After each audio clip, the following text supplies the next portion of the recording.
This might be one of the biggest lies you have been told about food. You have been told your entire life that this is a healthy breakfast. Cereal, orange juice, whole grain toast.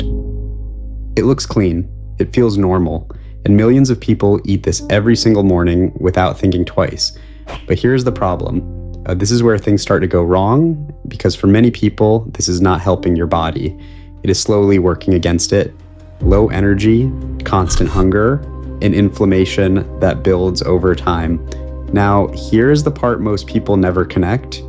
You might feel fine right after eating this, but just a few hours later, everything changes, your energy drops, you start thinking about food again, and you feel like you need something just to get through the rest of the day. That is not random. That is a pattern. And once you see this pattern, you cannot unsee it. Now here's where it gets interesting. Have you ever noticed that you can eat breakfast and still feel hungry again before lunch? That is not a lack of discipline. That is your body reacting to what you just ate. And once you understand that reaction, everything starts to make sense. Because this is not about eating less. This is about eating in a way that actually works with your body instead of against it.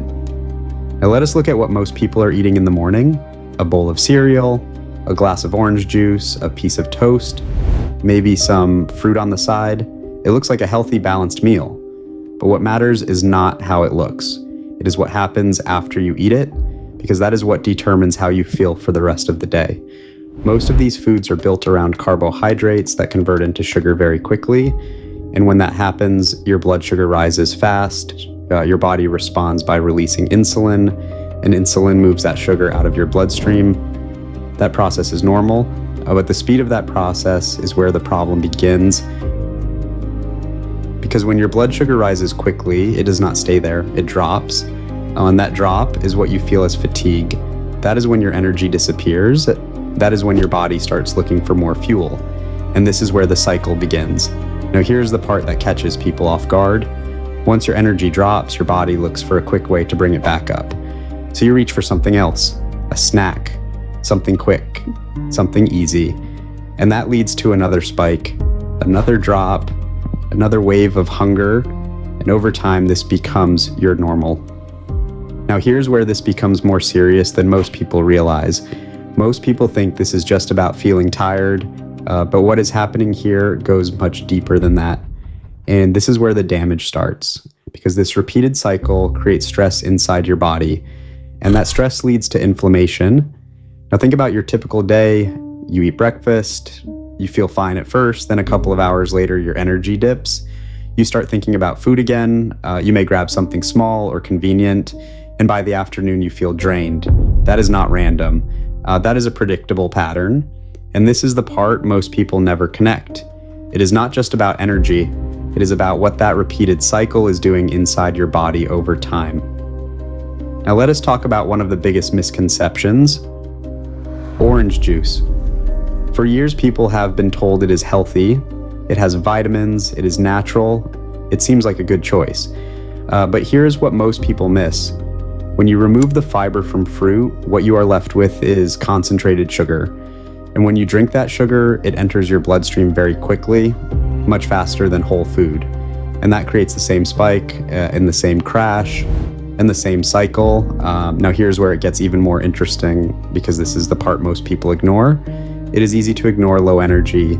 It is easy to ignore feeling hungry again. But when this pattern repeats every single day, your body starts to feel it. And over time, this is what contributes to inflammation. Now let us take it one step further. Foods like oatmeal and whole grains are often recommended as healthy. And for some people, they can be. But this is where people get misled. Even though oatmeal contains fiber, it can still raise blood sugar significantly, especially when it is combined with fruit or sweeteners. So what starts as something that seems healthy, it becomes another high carbohydrate meal. And again, the same pattern repeats. Now here's the bigger picture. It is not just one food, it is the pattern, the repeated cycle of spikes and crashes. When your body starts the day in that pattern, everything becomes harder, your energy becomes unstable, your hunger becomes unpredictable, your body is constantly reacting instead of operating in a steady state, and that constant reaction creates stress, and that stress leads to inflammation. Now here's something important. Inflammation does not show up overnight. It builds slowly through repeated patterns, through daily habits, through small decisions that seem harmless in the moment. And that is why it is so easy to overlook, because it feels normal. Low energy feels normal. Being hungry again feels normal. But that does not mean it is optimal. Now here's the question most people are asking at this point. What should you actually eat instead? Because this is where things start to shift, and this is where people begin to feel different. Instead of starting your day with foods that create spikes, you want to start your day with foods that create stability, foods that keep your blood sugar steady, foods that provide consistent energy, foods that keep you full, foods like eggs, foods like beef, foods like salmon, foods that contain natural fats and protein. Now these foods work differently. They do not create rapid spikes in blood sugar. Instead, they provide a steady release of energy. And when your body has a steady source of fuel, everything changes. Your energy becomes more stable, your hunger becomes more controlled, your cravings begin to fade, and your body is no longer constantly reacting. It begins to stabilize, and when your body stabilizes, the stress decreases.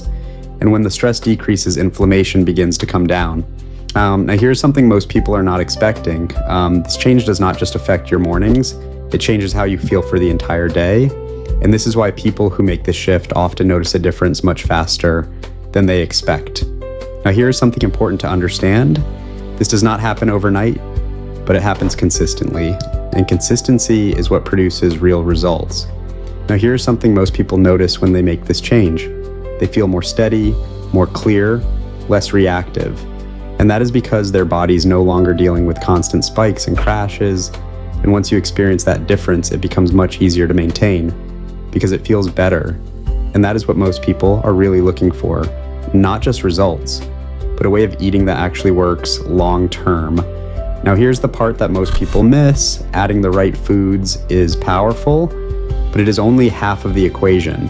Because if you are still including the foods that create those spikes, you are working against yourself, and that is where most people get stuck. They try to add better foods, but they never remove the things that are quietly causing the problem. Now, some people take this even further by focusing more on animal-based foods, because these foods eliminate many of the things that trigger blood sugar spikes, and they provide a more stable source of energy. And this is why many people who move in this direction notice significant improvements. But the key idea here is simple. Reduce the foods that create spikes, increase the foods that create stability, and your body will respond. Now this is where everything comes together, because once you make this shift, your body starts working with you instead of against you. More energy, less hunger, more control, and a completely different experience day to day. If this video helped you, make sure you subscribe, because I am going to continue breaking this down in a way that is simple and practical. And I would like to know this. What does your breakfast look like right now? Are you still eating the foods that create energy crashes? Or have you started changing the way you eat in the morning? Drop a comment below and let me know. And if you want to go deeper, make sure you watch the next video where I break down the specific foods that are quietly increasing inflammation and holding you back. Because once you understand both sides, what to avoid and what to eat, everything becomes much simpler. That is when things really start to change.